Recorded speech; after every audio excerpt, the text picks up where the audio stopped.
everyone here understands that happiness is key to living a great life. And I feel that a lot of us also think that happiness is too abstract, is not quantifiable, and only a certain amount of people are born with it. Because nothing is fundamentally good or bad. Everything is in our perception.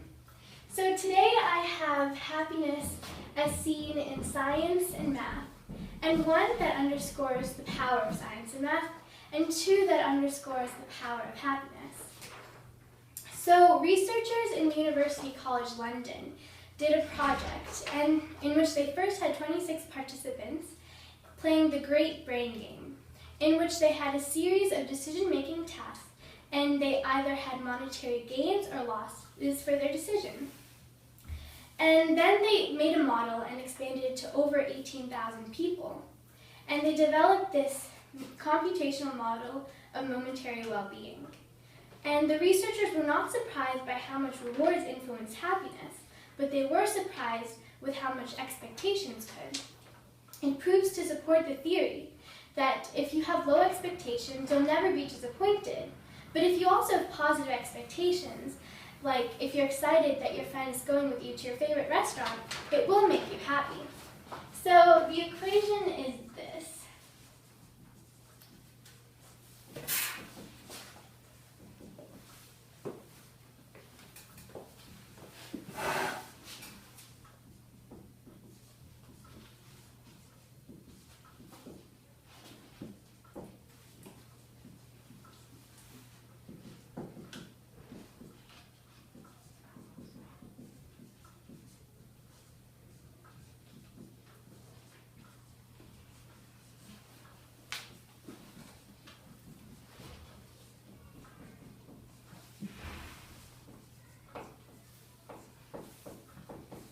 So happiness equals that. And what the individual terms mean, so I'll explain. CR is the certain rewards you would get for a certain task. EV is your expected value. And RPE is the difference between what you predict for the value and the actual experimental value. So T is your trial number, and Y is something I found quite interesting. So Y is a quantity greater than or equal to 0 or less than 1, and that is the forgetting factor. So what that means is that it makes events in more recent trials more influential.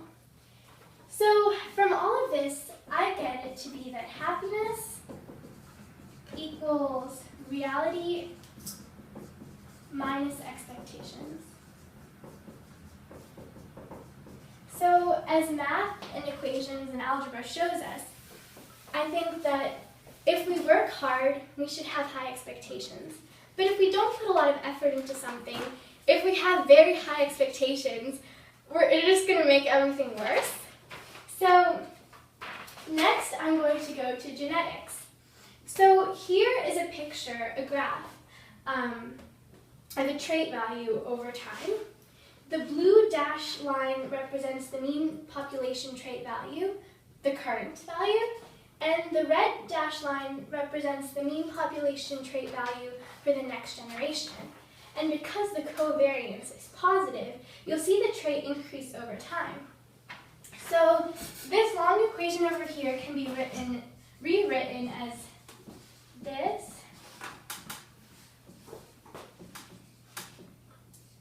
Which can also be rewritten as this.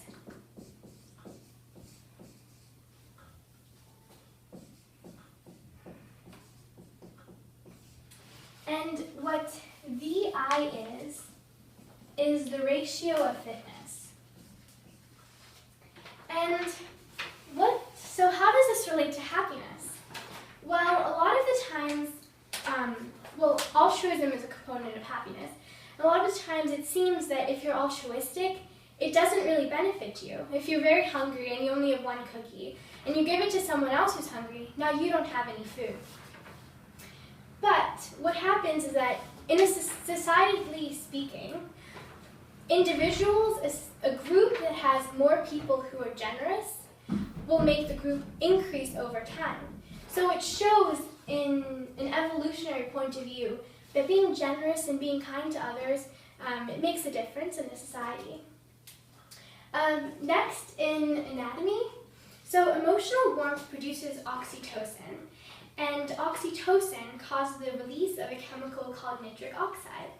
And that's really good in making your being heart healthy because it dilates your vessels, blood vessels, so that you don't have any clots. And also, here's an illustration of the vagus nerve. And as you can see, it does a lot of things. And one of those things is prevent inflammation.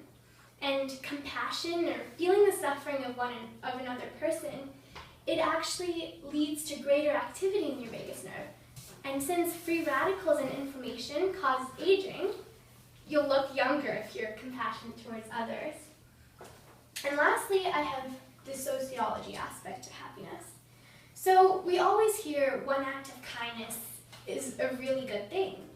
And what happens is if one act of kindness is said by one person, the effects persist over time. And it goes to all these people, then down to all these people, and down here. So behavior spreads in 3 degrees of separation. And that also shows that if you say something mean or something unkind, that also has a big effect. So I think what we can learn as happiness and kindness and altruism is quantified with math and science, that I think everyone can be happy, and that does lead to a better life. Thank you.